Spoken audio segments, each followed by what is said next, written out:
ओए बात नहीं, आस्ते आस्ते प्लीज, बात नहीं। हाँ डिस्कनेक्ट हो गया।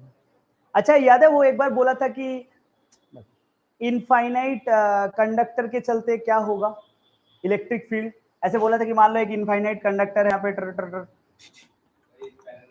हाँ अगर मैं बोलूं कि यहाँ पे ऐसा पढ़ाया था इस जगह पे इलेक्ट्रिक फील्ड क्या 2k लैम्डा बाई आर, ऐसा था क्या कुछ?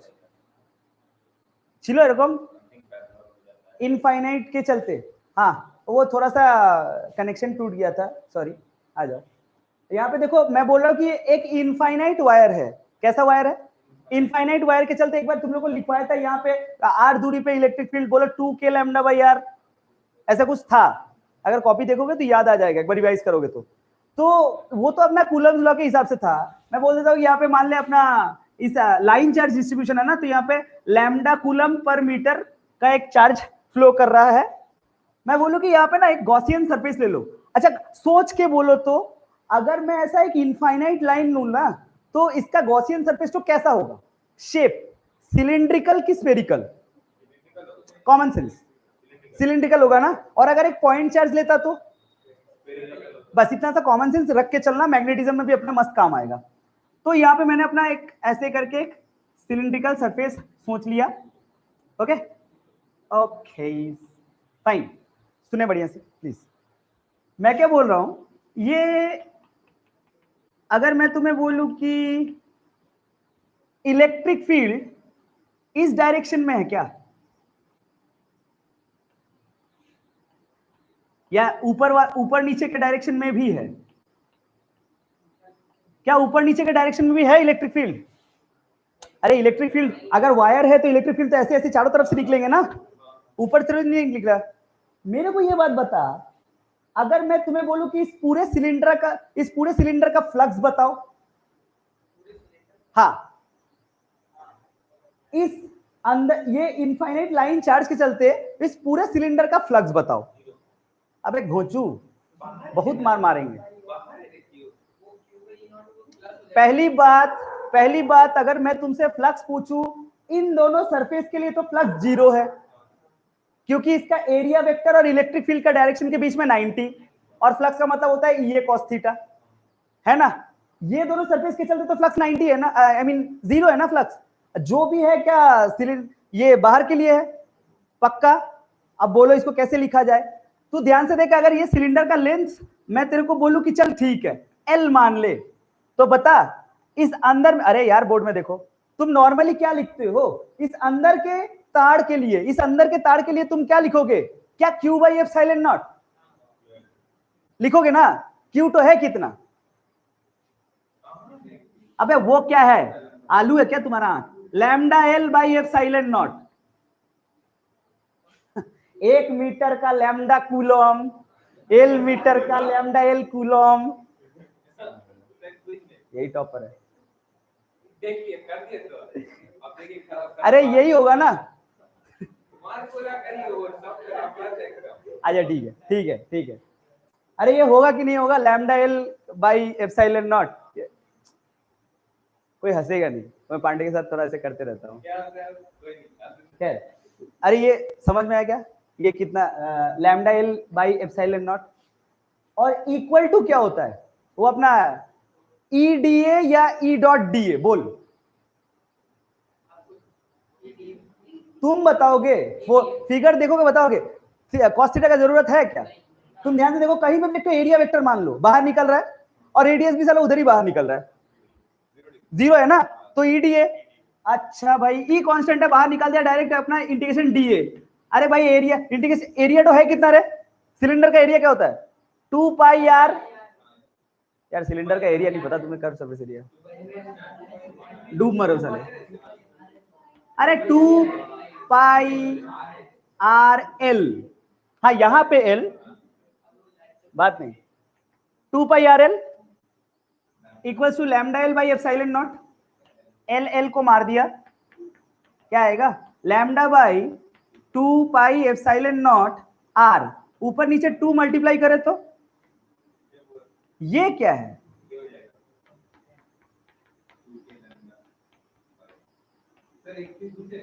पूछ कौन सा 180 वाला, ये वाला, अरे घोचू इधर उधर नहीं जा रहा हूँ, चारों तरफ जा रहा है रे आइटम, डब्बा सोच ले, हाँ पूरा सिलेंडर जा रहा है वो तो चारों तरफ। अच्छा मतलब तुम्हारे हिसाब से इलेक्ट्रिक लाइन हो इधर एक उधर बाकी सब फाका, 3 3 6 क्योंकि आपने 8 बनाया, 5 5 10 लाइन है, अच्छा उधर ज्यादा है 11 होगा। अरे समझ में आया क्या, जो लोग ऑनलाइन में देख ले थोड़ा सा बोल।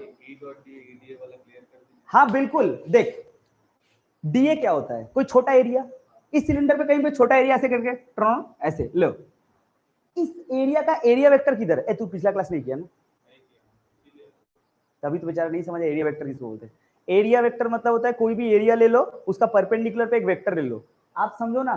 अरे তুই একটা কথা বলতো আমাকে, নারকেল তেলের কৌটো দেখেছিস, শালিমার নারকেল তেল সিলিন্ডার পাতি কথা, ওই নারকেল তেলের কৌটোটার মধ্যে কোথাও একটা একটা ছোট্ট একটা এরিয়া নিয়ে নে, এবার আমি যদি তোকে বলি যে ওই এরিয়াটার পারপেন্ডিকুলার কোন দিকে আছে, সোজা এরকম করে বেরোবে ওই পার্টিকুলার এরিয়াটা, আর ওটাকে যদি পিছনে টানিস কোথায় যাবে, সোজা ওই ওটার অ্যাক্সিসের মধ্যে চলে যাবে, ওইটার রেডিয়াসটা ভাব ডাব্বাটার, আর এরিয়া ভেক্টরের ডাইরেকশনটা ভাব, দুটোই কি এক, ভেবে বলবি। তুই চকেও ভাবতে পারিস, চকের মাঝখানে একটা সিলিন্ডার আছে, মানে একটা অ্যাক্সিস গেল, একটা এই দেখ একে দেখাচ্ছি, এই এইটা তো অ্যাক্সিস নাকি, এর রেডিয়াসটা কোন দিকে, এদিকে, তো এখানে তুমি অনেকগুলো রেডিয়াস দেখতে পাচ্ছ, আর একটু ভালো করে যদি আঁকি না তুই এখানে বুঝতে পারবি, এই দেখ রেডিয়াস এরকম, এই এই এই এই এই এগুলো সব রেডিয়াস না, এই প্রত্যেকটা রেডিয়াসে এই সারফেসের উপরে একটা করে এরিয়া থাকতে পারে, ওই এরিয়ার ডাইরেকশন আর রেডিয়াসের ডাইরেকশন তো একই দিকে, তাই জন্য দুজনের মধ্যে অ্যাঙ্গেল হচ্ছে 0 আর cos 0 হচ্ছে 1, তাই জন্য হচ্ছে ইডিএ। এবার যদি ধর এখানে একটু এটা একটু তুবড়ে যেত, তার মানে কি এটা এরকম করে থাকতো না, ডাব্বাটা এরকম করে থাকতো, তো এইখানে এরিয়া ভেক্টরের ডাইরেকশনটা তো এইদিকে থাকতো, কিন্তু রেডিয়াসটা তো এখনো এইদিকে আছে, এখানে তো থিটা চলে আসতো না, তাই জন্য এখানে ই ডট ডিএ आया समझ में, ओके। इसके बाद हम लोग डिस्कस करेंगे types of materials.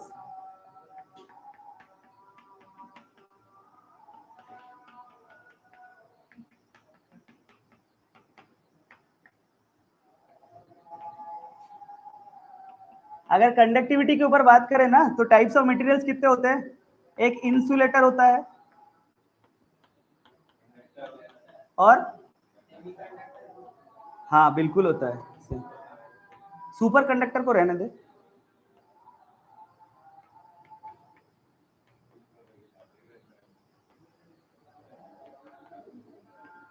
Insulators, conductors, semiconductors, बोले क्लियर। कंडक्टर्स किसे बोलते हैं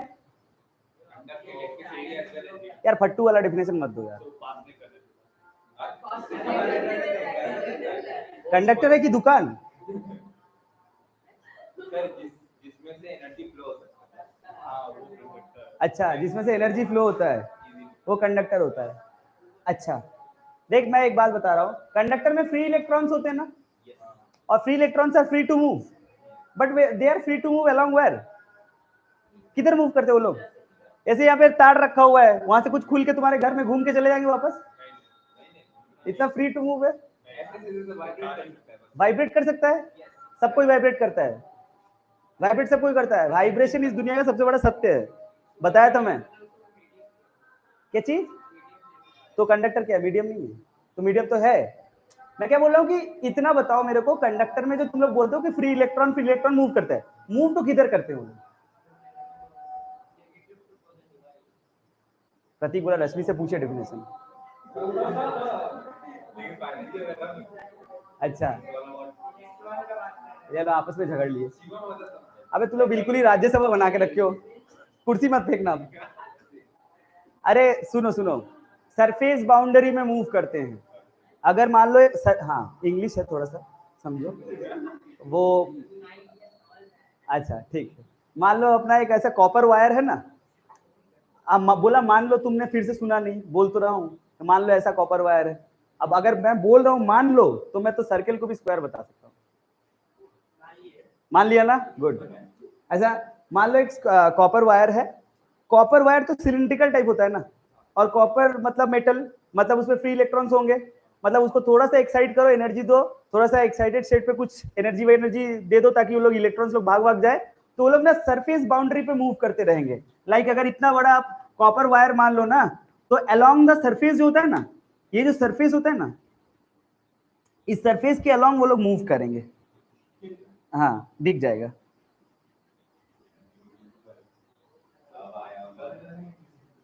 हाँ इस सरफेस के अलोंग वो लोग मूव करेंगे, ठीक है, ना कि एकदम अंदर से, या फिर कभी कभी अंदर से भी घूम के जाएंगे, कहीं से भी जाएंगे। मोस्टली जो फ्री इलेक्ट्रॉन्स होते हैं वो लोग हमेशा सरफेस पे होते हैं। कहाँ पे होते हैं? ये सब बेसिक है, एक टॉपिक का बिगिनिंग है, तो थोड़ा सा सुन लो।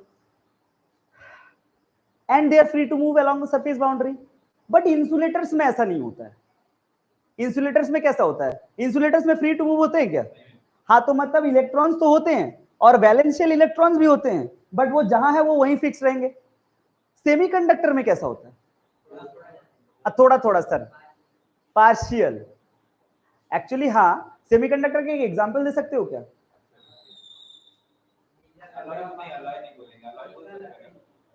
सिलिकन यार, सिलिकन, जर्मेनियम। इतना अच्छा खासा अमेरिका में सिलिकन वैली सेटअप किया हुआ है, कंप्यूटर का पूरा दुनिया सिलिकन पे चल रहा है, सेमीकंडक्टर्स पे, है ना। जर्मेनियम और सिलिकन चिप्स होते हैं, ट्रांजिस्टर्स पे लगते हैं, पूरा दुनिया चल रहा है इलेक्ट्रिसिटी का सिलिकन पे। Actually silicon are semiconductors. Semiconductor का क्या फंडा है? तुमने फॉरबिडन एनर्जी पढ़ा है केमिस्ट्री में? Forbidden energy? नहीं नहीं नहीं, फिर इंग्लिश मत बोलो यार, ठीक है। फॉरबिडन एनर्जी मतलब जैसे, अच्छा तुमने आयोनाइजेशन एनर्जी पढ़ा है ना? ये आयोनाइजेशन एनर्जी का मतलब क्या होता है? एक इलेक्ट्रॉन को कितना दूं कि वो चल जाए, यही तो। अरे मुद्दा यही है ना। हाँ ठीक है, एक इलेक्ट्रॉन को कितना दूं कि वो चल जाए। हाँ ठीक है, अब किसी किसी को समझो कि ज्यादा चाहिए होता है, ठीक है, वो होते हैं सेमीकंडक्टर। हाँ तुम लोग यही लैंग्वेज समझते हो, ठीक है। क्या बोलूं अब? हाँ देखना दे, मेरे को कोई मतलब नहीं है, सोचे मास्टर सॉलिड है। ठीक है, एक इलेक्ट्रॉन को कितना दूं कि वो चल जाए, और कुछ कुछ ऐसे एलिमेंट होते हैं जो ढीठ होते हैं, उन्हें ज्यादा चाहिए होता है, बिना ज्यादा लिए वो जाएंगे नहीं, ठीक है, वो है सेमीकंडक्टर्स। और वो फॉरबिडन एनर्जी गैप मतलब होता है, एक कंडक्शन बैंड होता है। अरे नहीं कोई बात नहीं प्रतीक, मैं पढ़ा रहा हूँ ना अपने स्टाइल की केमिस्ट्री, देख तुझे पसंद आएगा, ठीक है। वो प्रतीक बोला कि हमें केमिस्ट्री नहीं पता, खैर। फॉरबिडन एनर्जी बात नहीं, फॉरबिडन एनर्जी गैप मतलब आप एनर्जी लेवल पे थोड़ा सोचो। एक वैलेंस बैंड होता है, मतलब वैलेंशियल इलेक्ट्रॉन को एक पर्टिकुलर एनर्जी दे दो, भैया खुश होके चला जाएगा कंडक्ट करने के लिए। और एक होता है कंडक्शन बैंड, मतलब हायर आयोनाइजेशन पोटेंशियल देने पे ही वो लोग निकलेगा, मतलब सेकंड शेल्ट हो, फर्स्ट शेल्ट हो, वो लोग बहुत बहुत एनर्जी पे निकलते हैं, ठीक है। अब वैलेंस बैंड और कंडक्शन बैंड के बीच में जितना ज्यादा एनर्जी गैप, वो एलिमेंट उतना सेमीकंडक्टर, और वो एनर्जी गैप तो जितना कम वो उतना अच्छा कंडक्टर, मतलब थोड़ा सा दो उतने पे ही चल जाएगा। लाइक एल्यूमिनियम, तुमने सुना होगा first IP, second IP, third IP, है ना। एल्यूमिनियम का जो लास्ट शेल होता है उसमें 3 होते हैं, फर्स्ट आईपी ज्यादा होता है या third IP? Of course third IP, है ना। फर्स्ट आयोनाइजेशन पोटेंशियल तो बहुत कम होता है ना, थोड़ा देने पे। अब दोनों आईपी के बीच में जो एनर्जी गैप होता है उसको बोलते हैं फॉरबिडन एनर्जी गैप। वो गैप जितना ज्यादा होगा उतना टेंडेंसी होगा कि बंदे को सेमीकंडक्टर बनने का। लाइक तूने अगर पीरियोडिक टेबल अच्छे से देखा होगा ना, कि कार्बन का ग्रुप में ही आता है, कार्बन का ग्रुप में ही सिलिकॉन और जर्मेनियम है, वो सारे के सारे मेटालॉइड फैमिली है, लास्ट शेल में 4 होता है, ठीक है। तो अगर लास्ट शेल में 4 है तो उसमें तो बहुत एनर्जी चाहिए, इसलिए बोलते हैं सेमीकंडक्टर्स में कुछ कुछ एनर्जी मूवमेंट होता है, माने इलेक्ट्रॉन फ्री थोड़ा सा कम होता है, समझ में आता है। कंडक्टर्स में जितना मस्त होता है उतना सेमीकंडक्टर्स में नहीं होता है, बोला समझ में आ गया? ये बेसिक बाइफर्केशन है तीनों के बीच में। इसके बाद तो अपन पढ़ेंगे ही, जाएंगे मैग्नेटिक फील्ड, जाएंगे उलट पलट के जो मर्जी आए करेंगे, वो तो चैप्टर है। अरे समझ में आया? बोल। इरफान सोच रहा है कि सर इतना मस्त समझ आया, हम सो गए थे। इमरान अब सोच कि तू लोग को सबको समझ में आया ना? सबको इतना समझ में आया कि सारे लॉग आउट हो गए, पता नहीं क्या बक रहा है। देख इधर, ये मान ले एक सिलिंड्रिकल वायर है, ठीक है?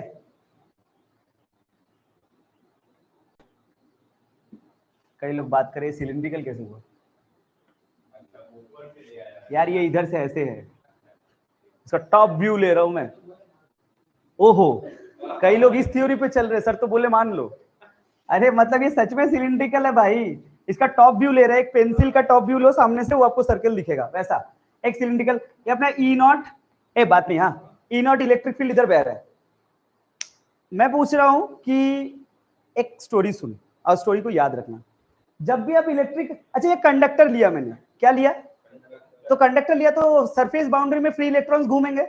सरफेस बाउंड्री मतलब समझते हो ना, मतलब वो सरफेस पे सारे इलेक्ट्रॉन्स, वो 2 पाई आर एच वाले इलाका में सिलेंडर का, उधर सब इलेक्ट्रॉन्स घूमेंगे फिरेंगे, ठीक है? और जैसे मैंने ई नॉट का एक इलेक्ट्रिक फील्ड दिया, अब होता क्या है कि जितने भी, जैसे मैंने इधर इलेक्ट्रिक फील्ड दिया ना, आप समझो कि अंदर वाला मैं मिटा नहीं रहा हूं, मुझे नहीं पता अंदर में इलेक्ट्रिक फील्ड होता है कि नहीं होता है, वो तो हम देखेंगे, हमको नहीं पता।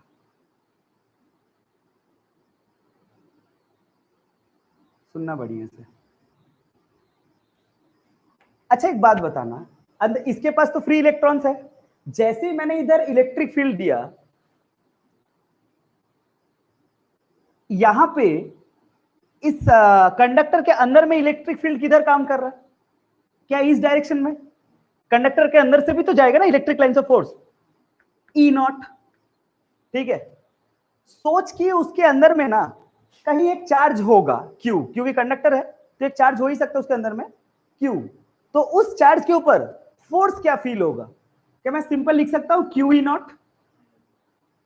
अगर एक कंडक्टर है, उस कंडक्टर को मैंने इलेक्ट्रिक फील्ड में रख दिया, बोला था तुम लोगों को इलेक्ट्रिक फील्ड को नदी समझो, ठीक है? एक तार को रख दिया इलेक्ट्रिक फील्ड में, तो जैसे जब तार को पार करके इलेक्ट्रिक फील्ड जा रहा है, तो वही सिनेरियो पे डिस्कशन आ रहा है। बात समझ में आया पिक्चर कि क्या कर रहे हैं हम लोग? तो ई नॉट से बह रहा है, तो उस कंडक्टर के अंदर में कहीं एक इलेक्ट्रॉन होगा, कोई एक चार्ज पार्टिकल होगा, उसके ऊपर क्या फोर्स लग सकता है? Q E not. रियलिटी में क्या होता है पता है? अगर उसके पास फ्री इलेक्ट्रॉन्स है ना, वो सारे इसके ऊपर के फ्री इलेक्ट्रॉन्स इधर आ जाते हैं ऐसे, ये रियलिटी बता रहा हूं, ऐसे होता है, और इधर सारे प्लस हो जाते हैं, ऐसा होता है। उसका रीजन बता रहा हूं, ऐसा इसलिए होता है ना कि क्या तुमने ये प्रॉपर्टी पढ़ा हुआ है इलेक्ट्रिक लाइंस ऑफ फोर्सेस का, कि they originate from plus and and in minus? Plus से माइनस की ओर जाते हैं ना इलेक्ट्रिक लाइंस ऑफ फोर्स, है ना? तो जैसे यहां पे एक्सेस इलेक्ट्रॉन्स इधर आ गए और प्लस वाले इधर आ गए, तो इस कंडक्टर के अंदर में ना एक माइल्ड इलेक्ट्रिक फील्ड सेटअप होगा, internal electric field, opposite direction में। क्यों बता रहा हूं? माइल्ड इलेक्ट्रिक फील्ड सेटअप होगा जो इसका फील्ड को कैंसिल आउट कर देगा। क्यों? क्योंकि हम लोग ये भी पढ़े हुए हैं ना, electric field inside a conductor is zero. Electric field conductor के इनसाइड में जीरो होता है, बोलो क्लियर? अब वो जीरो अगर होना है तो तू नॉर्मल कॉमन सेंस अब अप्लाई करना शुरू कर दे कि ई नॉट से इलेक्ट्रिक फील्ड बह रहा है, ये तो सच है। अगर बहेगा तो इसके अंदर में जितने भी चार्ज पार्टिकल्स है सब पे क्यू ई नॉट लगेगा, ये भी सच है। और हमें क्या पता है कि एक कंडक्टर के अंदर में इलेक्ट्रिक फील्ड कैसा होता है? जीरो। अगर उसको जीरो होना है तो क्या उसको एक उल्टा इलेक्ट्रिक फील्ड बहाना पड़ेगा? क्योंकि इलेक्ट्रिक फील्ड वेक्टर होता है कि स्केलर? इलेक्ट्रिक फील्ड तो वेक्टर होता है ना, तो प्लस माइनस कैंसिल आउट करके जीरो होगा, और तभी हम लोग बोल पाएंगे कि कंडक्टर के अंदर में कभी इलेक्ट्रिक फील्ड नहीं होता है। ये प्रॉपर्टी है, कंडक्टर के अंदर में इलेक्ट्रिक फील्ड नहीं होता भाई। कंडक्टर के अंदर में इलेक्ट्रिक फील्ड होता तो फिर वो प्रॉपर इलेक्ट्रिक फील्ड लाइंस नहीं बना पाते। हमेशा याद रखो ये बात कि कोई भी कंडक्टर ले लो आप, कॉपर वायर, एल्यूमिनियम, जो भी कुछ भी लो, कंडक्टर अपने अंदर में कभी इलेक्ट्रिक फील्ड सेटअप नहीं करता है, और जो करता है वो एक्सटर्नल फील्ड को न्यूट्रलाइज करने के लिए करता है। बोलो समझ आया क्या? दो तीन बातें और बताऊंगा, ये सब याद रखने वाली बात है। दो तीन बातें। मैंने क्या लिया था, कंडक्टर, सेमीकंडक्टर की इंसुलेटर? ये जो अंदर में इलेक्ट्रिक फील्ड हो कंडक्टर सेटअप कर पाया, क्या ये इंसुलेटर कर पाता? क्यों नहीं कर पाता? क्योंकि वो तो बाउंडेड होता है ना, वो तो फ्री टू मूव नहीं होता अलोंग द सरफेस बाउंड्री, तो वो अरेंज नहीं हो पाता। लेकिन क्यू ई नॉट तो लग जाता। तो इंसुलेटर के अंदर में इलेक्ट्रिक फील्ड होता है। These are MC. सेमीकंडक्टर में क्या होता?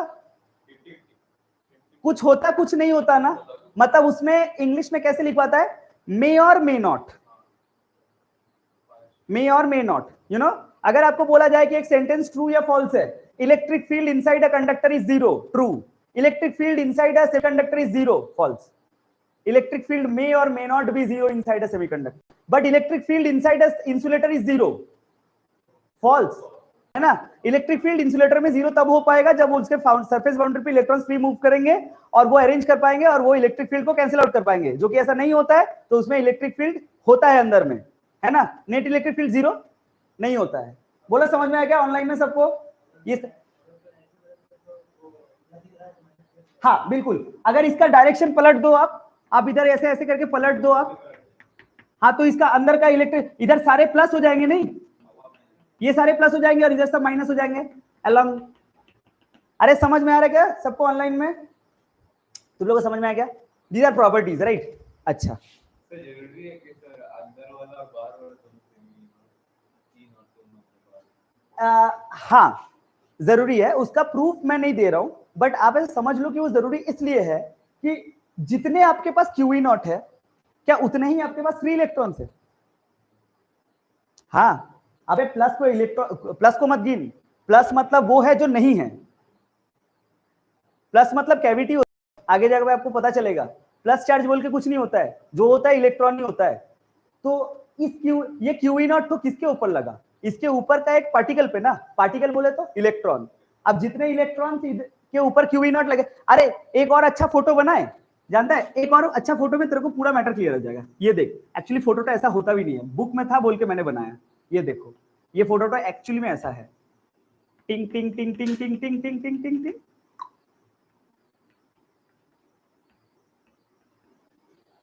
ये सारे इलेक्ट्रॉन्स के ऊपर क्यू ई नॉट उधर लग रहा है और इसका अंदर में एक इलेक्ट्रिक फील्ड इधर सेटअप हो गया, बस खत्म। सबको समझ आया तो ओके, आगे बढ़ते हैं। अच्छा एक सवाल पूछते तो रुको, देखिए कितना समझ आया तो। क्या हर वक्त जरूरी है इंसुलेटर में नॉन जीरो होगा? 100%, क्योंकि इंसुलेटर का एक चार्ज पार्टिकल नहीं हिल सकता, और वो चार्ज पार्टिकल लोग जहां अरे इंसुलेटर में वैलेंस इलेक्ट्रॉन तो हो सकते हैं ना, बट वो हिल नहीं सकते, है ना। वैलेंस इलेक्ट्रॉन हो सकते हैं बट वो हिल नहीं सकते, और अगर हिल नहीं सकते तो चुपचाप जो जहां खड़ा है वहीं पे क्यू ई नॉट फील करेगा।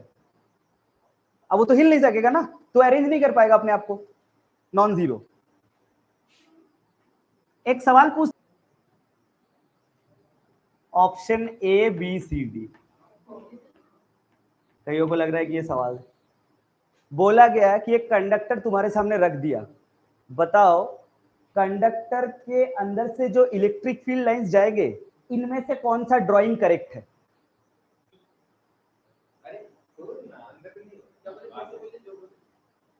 कंडक्टर के ऊपर इलेक्ट्रिक फील्ड लाइंस हम लोग ड्रॉ कर रहे हैं ना, हम लोग नॉर्मली क्या करते हैं, सीधा ऐसे स्ट्रेट स्ट्रेट ड्रॉ कर देते हैं। लेकिन अगर सब कुछ को मानते हुए, सारे क्राइटेरिया को मानते हुए अगर हमको इलेक्ट्रिक फील्ड लाइंस ड्रॉ करके दिखाना है, इनमें से कौन सा representation of electric field lines correct है?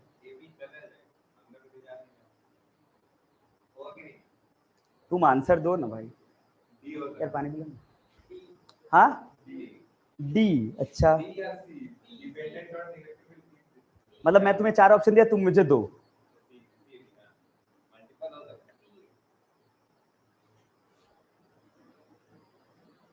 पहले आप सी और डी में डिफरेंस बताइए। अरे सी थोड़ा सा मुड़ गया है, डी सीधा है, डी मुड़ा नहीं है, वो थोड़ा सा मुड़ा हुआ है अंदर की ओर, यही डिफरेंस है। अब बता आंसर।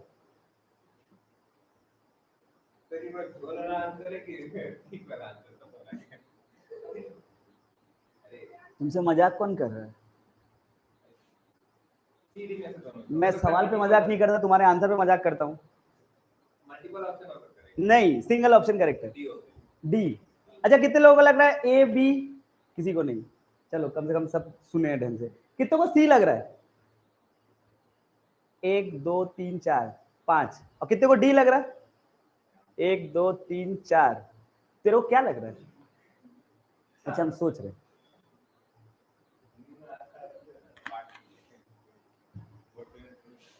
ऑनलाइन में वोटिंग करिए। डी, साक्षी गोयनका। बोलना पड़ेगा, बोलना पड़ेगा। अच्छा, अगर मैं एक बात बोलूं, क्या तुम लोग अपना आंसर को फिर से दोबारा सोचना चाहोगे? मैं एक बात बताता हूँ, ये जेईई एडवांस 2002 में पूछा गया था।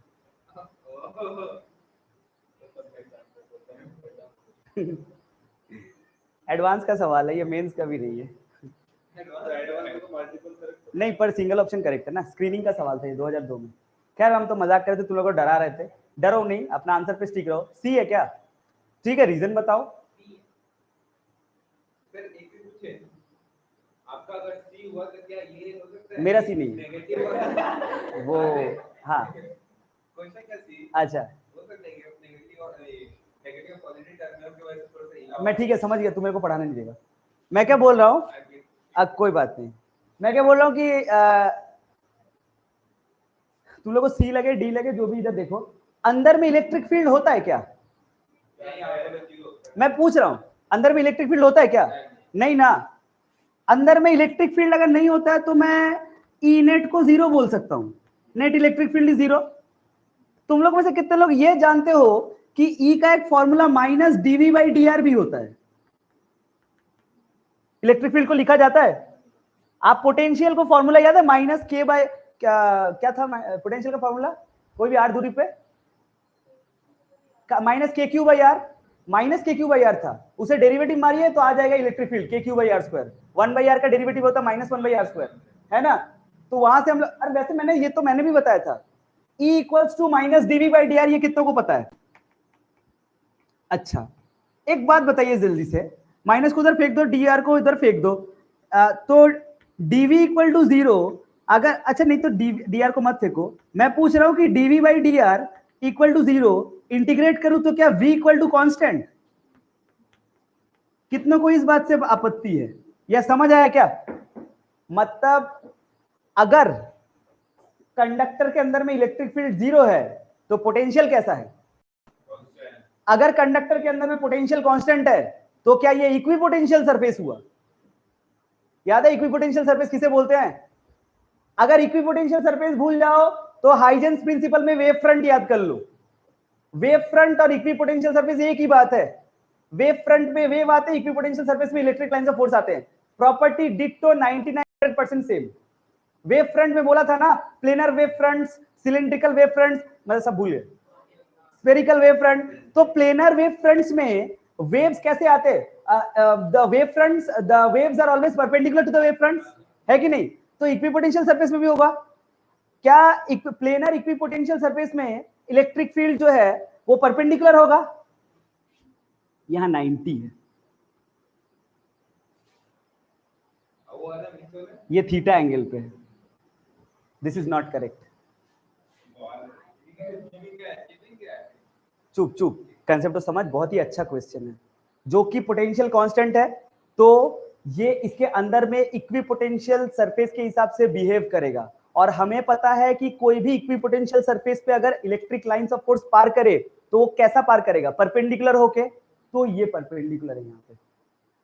बोलो समझ आया क्या?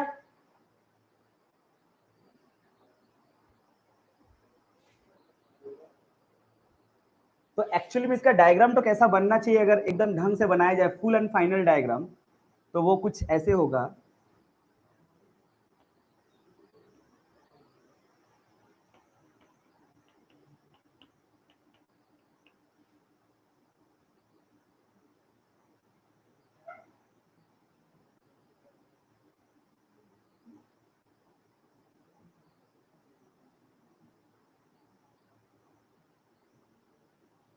क्या बोल रहा है प्रतीक?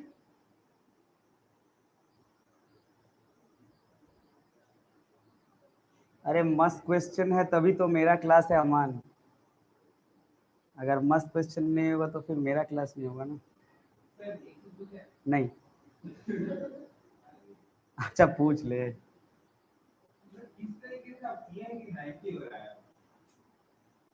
ऐसी मजाक कर रहे थे संजय पांडे, तो ऐसी मजाक कर रहे थे। हटना, छोड़ना छोड़ना। अच्छा बोल। अरे वो तो 90 नहीं होगा भाई। अच्छा मैं बताऊं, फुटबॉल तुम यही समझते हो। सोचो कि फुटबॉल में अनगिनत सुइयां भोग दिया। अब एक एक सुई को पकड़, अब सुई है ना, अब एक एक सुई को पकड़ के तू सीधा टान रहा है, सुई को बेवजह बढ़ा दिया, तो वो कैसा शेप लेगा? मतलब ऐसे तो सीधा ही रहेगा, घुसते वक्त थोड़ा टेढ़ा हो जाएगा, तो कैसा होगा? अच्छा मैं एग्जाम्पल चेंज कर देता हूँ, एक काम करो, इलेक्ट्रिक फील्ड सोच लो जो नदी की तरह है, एक स्टील बॉल ले लो, ठीक है, वो अपना कंडक्टर सोच सकते हो, उसे अब आप ऐसे अंदर में डाल दोगे ना, तो नहीं पानी वैसा होता नहीं है, बट तुम ऐसा सोचो कि वैसा होगा कि वो सारे के सारे इलेक्ट्रिक लाइन से फोर्स परपेंडिकुलर पे आके झुकेंगे। अब तू ही सोचना, देख यहाँ पे देखना, ये फोटो तो देख समझ जाएगा, ये सीधा चला जा सकता था, नहीं ये थोड़ा सा मुड़ जाएगा ताकि ये 90 बना पाए। आप बनना ही है क्योंकि इक्विपोटेंशियल सरफेस है भाई साहब, अंदर में पोटेंशियल सारे चारों तरफ सेम है। समझ में आ रहा है क्या? हाँ बोल सकता है टेंजेंट नॉर्मल टाइप का। क्लास समझ में आया पक्का? आज यही तक, हाँ आज यही तक पढ़ाएंगे, नेक्स्ट डे मिलते हैं। और 2 क्लास लगेगा मुश्किल से, 1 या 2 क्लास कोशिश करूंगा नेक्स्ट क्लास में खत्म करने का। Tata bye.